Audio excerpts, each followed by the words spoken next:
The Lord said to Moses, "If anyone sins and is unfaithful to the Lord by deceiving a neighbor about something entrusted to them or left in their care, or about something stolen, or if they cheat their neighbor, or if they find lost property and lie about it, or if they swear falsely about any such sin that people may commit, when they sin in any of these ways and realize their guilt, they must return what they have stolen or taken by extortion, or what was entrusted to them, or the lost property they found, or whatever it was they swore falsely about.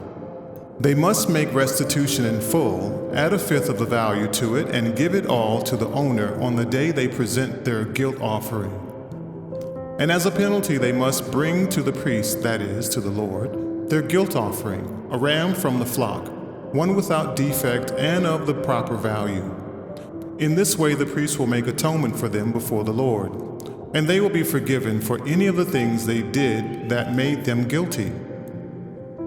The Lord said to Moses, "Give Aaron and his sons this command.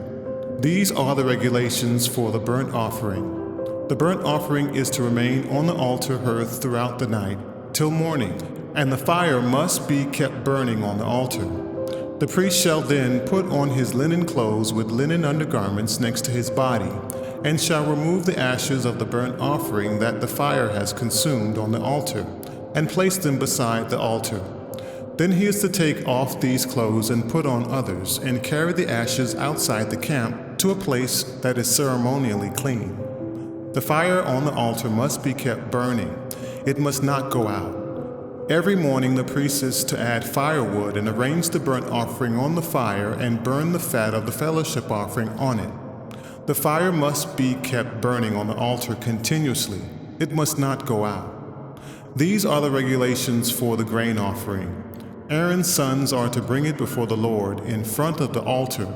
The priest is to take a handful of the finest flour and some olive oil, together with all the incense on the grain offering, and burn the memorial portion on the altar as an aroma pleasing to the Lord. Aaron and his sons shall eat the rest of it, but it is to be eaten without yeast in the sanctuary area. They are to eat it in the courtyard of the tent of meeting. It must not be baked with yeast. I have given it as their share of the food offering presented to me. Like the sin offering and the guilt offering, it is most holy. Any male descendant of Aaron may eat it. For all generations to come, it is his perpetual share of the food offerings presented to the Lord. Whatever touches them will become holy." The Lord also said to Moses, "This is the offering Aaron and his sons are to bring to the Lord on the day he is anointed: a tenth of an ephah of the finest flour as a regular grain offering, half of it in the morning and half in the evening. It must be prepared with oil on a griddle.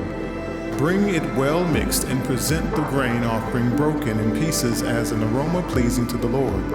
The son who is to succeed him as anointed priest shall prepare it. It is the Lord's perpetual share and is to be burned completely.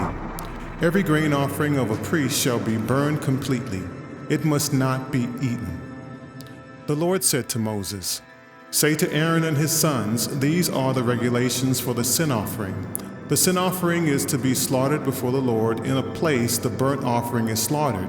It is most holy. The priest who offers it shall eat it. It is to be eaten in the sanctuary area, in the courtyard of the tent of meeting. Whatever touches any of the flesh will become holy, and if any of the blood is splattered on a garment, you must wash it in the sanctuary area. The clay pot the meat is cooked in must be broken, but if it is cooked in a bronze pot, the pot is to be scoured and rinsed with water. Any male in the priest's family may eat it. It is most holy. But any sin offering whose blood is brought into the tent of meeting to make atonement in the holy place must not be eaten. It must be burned up."